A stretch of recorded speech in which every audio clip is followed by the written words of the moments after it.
नमस्कार दोस्तों, स्वागत है आप सभी का आपके अपने YouTube channel Shyam class study में। साथियों, आज के इस वीडियो में यूपी पुलिस परीक्षा 2023 में पूछे जाने वाली जीके जीएस के 37 अति महत्वपूर्ण प्रश्नों का प्रैक्टिस सेट लेकर के आया हूं, जो आने वाली यूपी पुलिस परीक्षा 2023 के लिए अत्यंत महत्वपूर्ण प्रैक्टिस सेट है।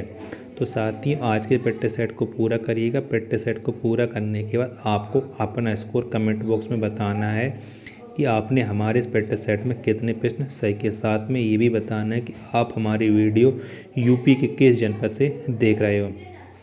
प्रैक्टिस सेट पसंद आता है तो वीडियो को आप लाइक कर देना। चैनल को आपने अभी तक सब्सक्राइब नहीं किया है तो चैनल को आप ज़रूर सब्सक्राइब कर लीजिएगा, और इस प्रैक्टिस सेट को आप अपने सभी छोटे भाई बहनों के पास ज़रूर शेयर कर देना, जिससे वो भी लोग प्रैक्टिस सेट को लगाएं और उन लोगों को भी अपनी तैयारी पता लग पाएगी, उनकी तैयारी यूपी पुलिस परीक्षा 2023 के लिए कैसी चल रही है। इससे पहले मैं जीके जीएस के 273 प्रैक्टिस सेट अपलोड कर चुका हूं। अगर आपने अभी तक वो नहीं देखे तो सारे प्रैक्टिस सेट आपको प्लेलिस्ट में मिल जाएंगे, वहां से जाकर के एक एक करके आप सभी प्रैक्टिस सेट देख सकते हैं और अपनी तैयारी को धार दे सकते हैं, क्योंकि बिना प्रैक्टिस सेट के यूपी पुलिस में भर्ती में वर्दी पाना असंभव कार्य है। तो चलिए शुरू करते हैं आज का अपना जीके जीएस का प्रैक्टिस सेट नंबर 274। तो पहला प्रश्न है आपके सामने कि हुमायूं का जन्म कब हुआ था। तो कब हुआ था हुमायूं का जन्म, ये आपको बताना है। तो कब हुआ था, तो ये हुआ था 1508 में। कब? 1508 में हुआ था हुमायूं का जन्म। ऑप्शन नंबर सी इसका राइट आंसर हो जाएगा। अगला प्रश्न है आपके सामने कि प्लासी के युद्ध में अंग्रेजी सेना का नेतृत्व किसने किया था। तो किसने किया था प्लासी के युद्ध में अंग्रेजी सेना का नेतृत्व? तो ये किया था रॉबर्ट क्लाइव ने। किसने?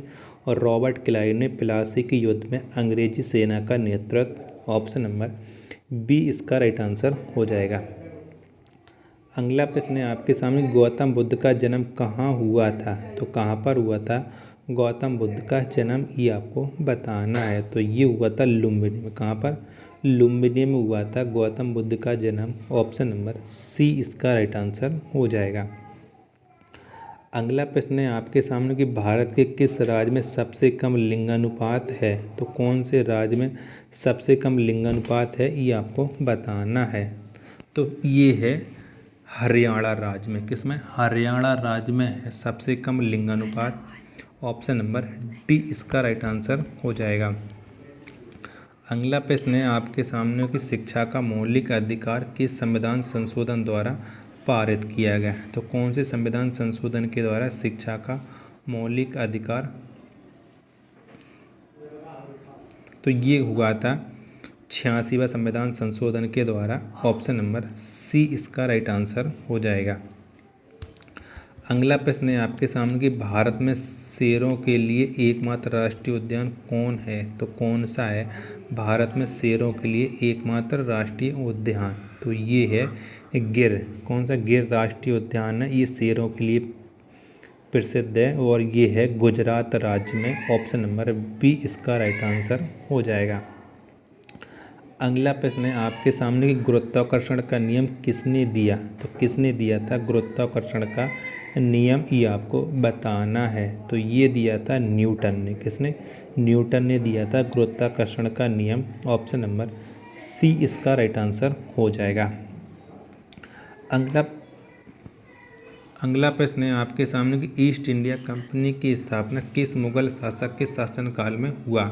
तो कौन से मुगल काल के शासक के शासनकाल में हुआ था ईस्ट इंडिया की स्थापना, ये आपको बताना है।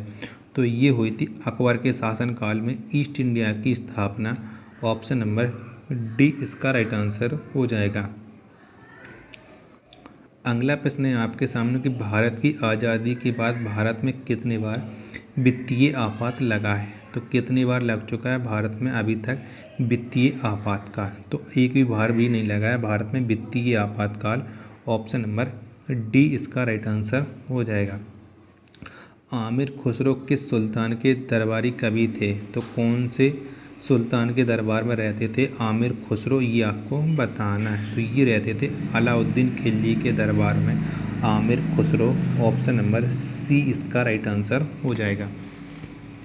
अगला प्रश्न है आपके सामने कि दिल्ली के लाल किले में मोती मस्जिद का निर्माण किस मुगल बादशाह ने करवाया था? तो किसने करवाया था दिल्ली के लाल किले में मोती मस्जिद का निर्माण? तो ये करवाया था औरंगजेब ने। किसने? औरंगजेब ने। ऑप्शन नंबर ए इसका राइट आंसर हो जाएगा। अगला प्रश्न है आपके सामने कि सत्यमेव जयते भारत का आदर्श भाग किस उपनिषद से लिया गया? तो कौन से उपनिषद से लिया गया सत्यमेव जयते? तो ये लिया गया मुंडकोपनिषद से। किससे? मुंडकोपनिषद से। तो इसका राइट आंसर हो जाएगा ऑप्शन नंबर सी। अगला प्रश्न है आपके सामने कि भारत में स्थानीय स्वशासन के जन्मदाता किस गवर्नर जनरल को माना जाता है? तो किसको माना जाता है स्थानीय स्वशासन का जनक? ये आपको बताना है। तो ये माना जाता है लॉर्ड रिपन को। किसे? लॉर्ड रिपन को। ऑप्शन नंबर बी इसका राइट आंसर हो जाएगा। अगला प्रश्न है आपके सामने कि संविधान के किस अनुच्छेद के अनुसार यह प्रावधान किया गया है कि प्राथमिक शिक्षा मातृभाषा में दिया जाए? तो कौन से अनुच्छेद में है ये आपको बताना है। तो ये है अनुच्छेद 350 के ए में। किसके? अनुच्छेद 350 के ए में। ऑप्शन नंबर डी इसका राइट आंसर हो जाएगा। अगला प्रश्न है आपके सामने कुतुबुद्दीन ऐबक किसका दास था? तो किसका दास था कुतुबुद्दीन ऐबक? ये आपको बताना है। तो ये था मोहम्मद गौरी का दास। किसका? मोहम्मद गौरी का दास था Qutubuddin Aibak. Option number C इसका राइट आंसर हो जाएगा। हुमायूं का जन्म किस स्थान पर हुआ था? तो कौन से स्थान पर हुआ था हुमायूं का जन्म? ये आपको बताना है। तो हुमायूं का जन्म हुआ था काबुल में। कहाँ पर हुआ था? काबुल में हुआ था हुमायूं का जन्म। ऑप्शन नंबर बी इसका राइट आंसर हो जाएगा। भारतीय संविधान के किस अनुच्छेद में कानून के समक्ष सभी मनुष्यों को समानता प्रदान किया गया है? तो कौन से अनुच्छेद के समक्ष सभी मनुष्यों को समानता प्रदान किया गया? तो ये किया गया अनुच्छेद 14 के तहत। ऑप्शन नंबर सी इसका राइट आंसर हो जाएगा। अगला प्रश्न है आपके सामने कि भारत का सर्वोच्च सैनिक सम्मान कौन है? तो कौन सा है भारत का सर्वोच्च सैनिक सम्मान? तो ये है परमवीर चक्र। कौन सा है? परमवीर चक्र है। ऑप्शन नंबर ए इसका राइट आंसर हो जाएगा। अगला प्रश्न है आपके सामने कि अभिनव बिंद्रा का संबंध किस खेल से है? तो कौन से खेल से संबंधित हैं अभिनव बिंद्रा? ये आपको बताना है। तो अभिनव बिंद्रा का संबंध है निशानेबाजी से। किससे? निशानेबाजी से संबंध है Abhinav Bindra. Option number D इसका राइट आंसर हो जाएगा। अगला प्रश्न है आपके सामने कि भारतीय संविधान के अनुसार सशस्त्र सेना के कमांडर कौन होते हैं? तो कौन होते हैं सशस्त्र सेना के कमांडर? तो ये होते हैं राष्ट्रपति। कौन? राष्ट्रपति होते हैं। ऑप्शन नंबर सी इसका राइट आंसर हो जाएगा। अगला प्रश्न है आपके सामने कि संसद के ऊपरी सदन का नाम क्या है? तो क्या है संसद के ऊपरी सदन का नाम? ये आपको बताना है। तो ये है राज्यसभा। कौन सा? राज्यसभा है संसद के ऊपरी सदन का नाम। ऑप्शन नंबर बी इसका राइट आंसर हो जाएगा। अगला प्रश्न है आपके सामने कि भारतीय संविधान के किस भाग में नीति निर्देशक सिद्धांत का वर्णन किया गया है? तो कौन से भाग में है नीति निर्देशक सिद्धांत? ये आपको बताना है। तो इनका वर्णन है भाग 4 में। किसमें? भाग 4 में। ऑप्शन नंबर सी इसका राइट आंसर हो जाएगा। अगला प्रश्न है आपके सामने कि समुद्री मार्ग से भारत की खोज सर्वप्रथम किस देश के नाविक ने किया? तो किसने किया था समुद्री मार्ग की खोज? वो कौन से देश का रहने वाला? तो आप जानते हैं कि वास्को डी गामा ने की थी भारत की खोज, और ये था पुर्तगाल का रहने वाला। ऑप्शन नंबर ए इसका राइट आंसर हो जाएगा। अगला प्रश्न है आपके सामने कि हिमाचल प्रदेश की राजधानी कहाँ पर स्थित है? तो कहाँ पर है हिमाचल प्रदेश की राजधानी? तो हिमाचल प्रदेश की राजधानी है शिमला। ऑप्शन नंबर बी इसका राइट आंसर हो जाएगा। अगला प्रश्न है आपके सामने कि भाखड़ा नांगल बहुउद्देशीय परियोजना किस नदी पर है? तो कौन सी नदी पर है भाखड़ा नांगल बहुउद्देशीय परियोजना? तो ये है सतलज नदी पर। किस पर? सतलज नदी पर। ऑप्शन नंबर डी इसका राइट आंसर हो जाएगा। अगला प्रश्न है आपके सामने कि भारत का कौन सा राज्य गेहूं के उत्पादन में प्रथम स्थान रखता है? तो कौन सा राज्य है जो गेहूं के रूप में प्रथम स्थान रखता है, ये आपको बताना है। तो गेहूं के उत्पादन में प्रथम स्थान रखता है Uttar Pradesh. Option number D इसका राइट आंसर हो जाएगा। अगला प्रश्न है आपके सामने कि पंजाब की राजधानी कहाँ है? तो कहाँ पर है पंजाब की राजधानी, ये आपको बताना है। तो पंजाब की राजधानी है चंडीगढ़। कौन सी है?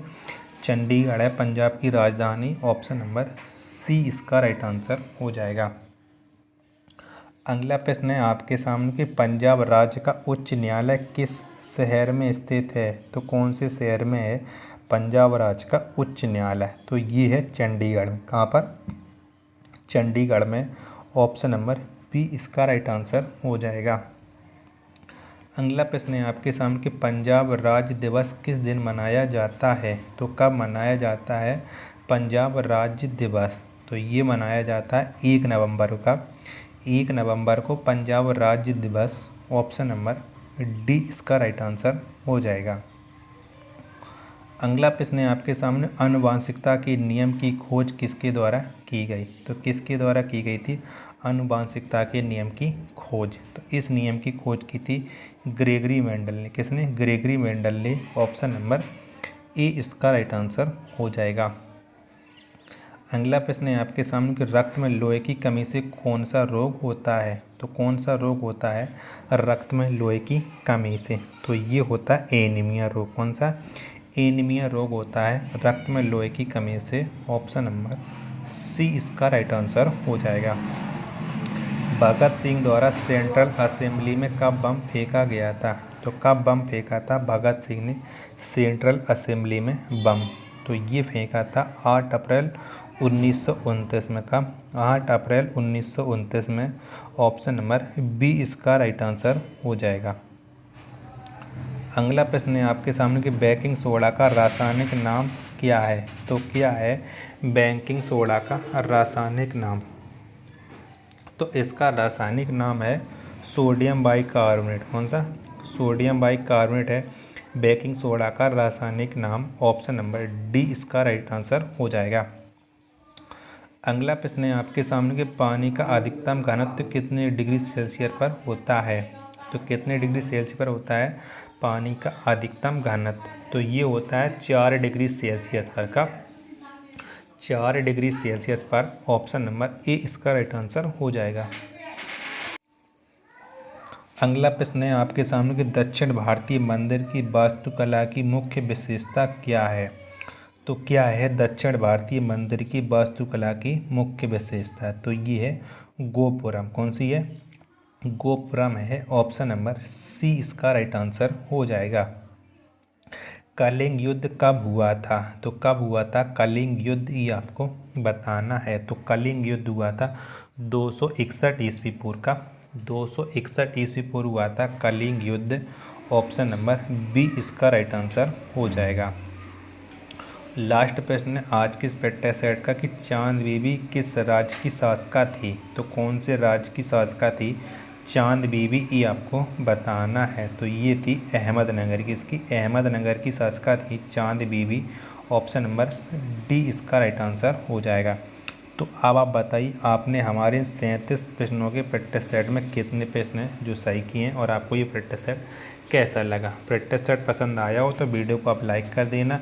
चैनल को आपने अभी तक सब्सक्राइब नहीं किया तो चैनल को आप ज़रूर सब्सक्राइब कर लीजिएगा। मिलते हैं अपन नेक्स्ट वीडियो में, तब तक के लिए धन्यवाद। जय हिंद।